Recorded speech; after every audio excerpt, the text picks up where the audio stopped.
Besamaab, well world, wa mefeskadus, ahadu amlak, amin. Besamaab, well world, wa mefeskadus, ahadu amlak, amin.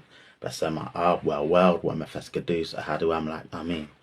Give thanks, blessed morning, on this 50th day of the readings, and we're on chapter 50 of Genesis as the final book of Genesis. So we're on with the reading and how we get on with the reasoning. Give thanks, blessed love. And Joseph falls on his father's face and weeps over him and kisses him. And Joseph commands his servants, the physicians, to embalm his father. And the physicians embalm Israel, and they fulfill for him 40 days. For so they fulfill the days of the embalmed, and the Egyptians weep for him 70 days. And the days of his weeping pass away. And Joseph speaks to the house of Pharaoh, saying, Now I have found grace in your eyes.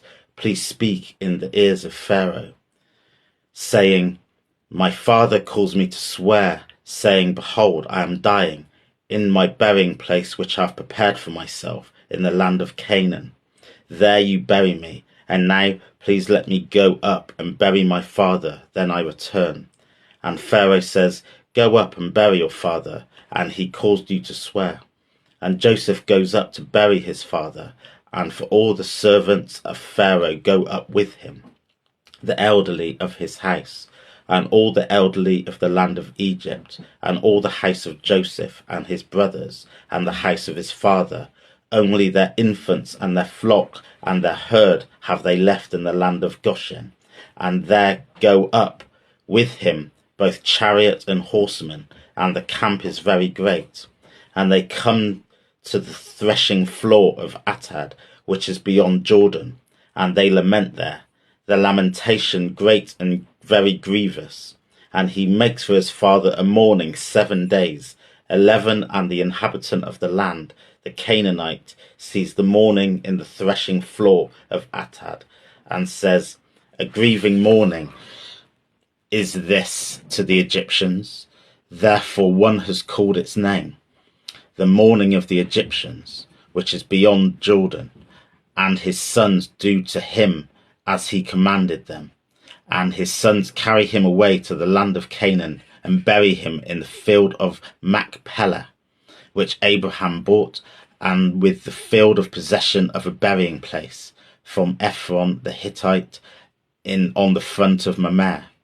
And Joseph turns back to Egypt, he and his brothers, and all who are going up with him to bury his father. After burying his father, and the brothers of Joseph see that their father is dead, and say, Perhaps Joseph hates us, and certainly returns to us all the evil which we did to him.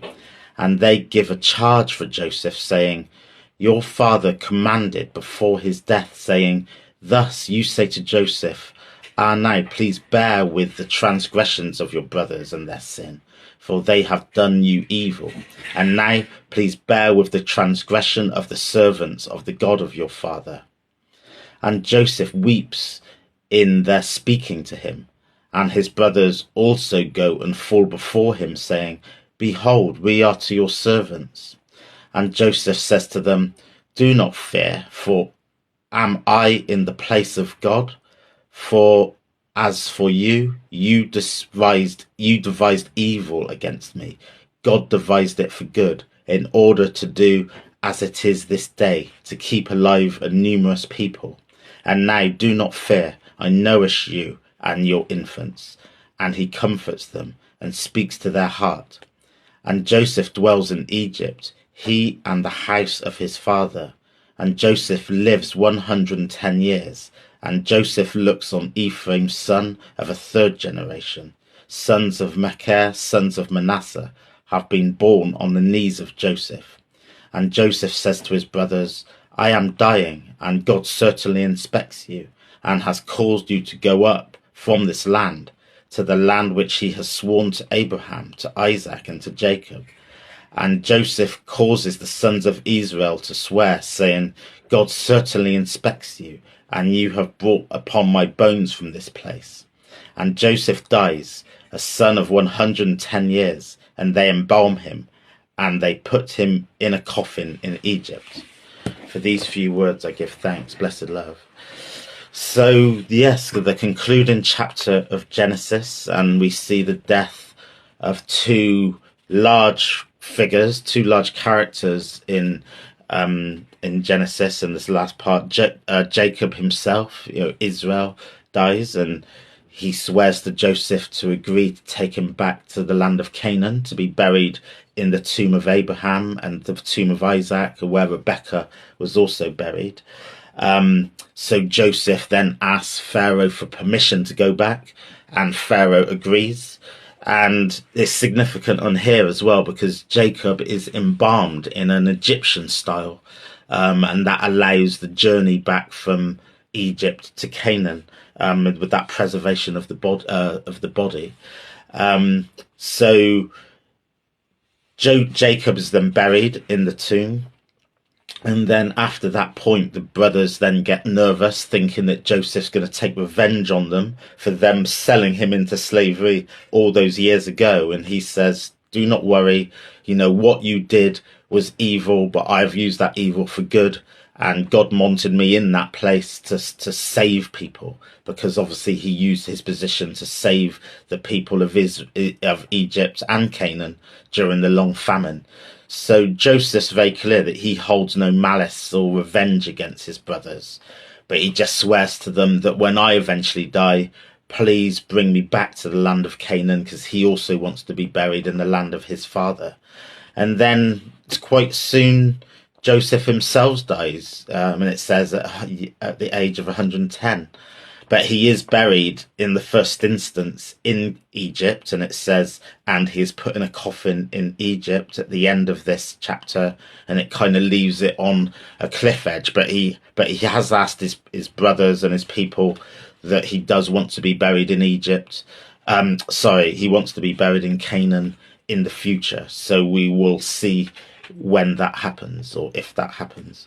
So it's a very concluding part for Genesis, and a big kind of I think interpretation of this is actually it's not setting the stage for a new patriarch at this stage. It's now talking about the people of Israel and all the 12 tribes, and it's very much a nation and no longer just about a single individual patriarch at the head of that nation that we had with Abraham and Isaac and Jacob himself.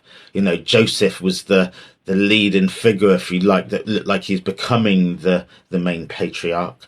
But actually it doesn't end the chapter in that way. It ends it much more. It's the responsibility across the nation rather than an individual. But the descendants of these 12 tribes are still going to be writ large, and the influence of Joseph's going to still be very large. And as we talked about yesterday, also Judah is going to be significant in his lineage. But now really with Exodus is setting the scene for the narrative of a people, really, rather than that individual patriarch. As we saw, and we didn't end this chapter with a genealogy that we had with some of the other chapters that led to an individual patriarch. So yeah, very interesting. I really enjoyed reading Genesis. I think is a beautiful book, very difficult at times. There's been some really difficult chapters in terms of the message and in terms of deception and violence. All things have happened. But I think it's reached a very, what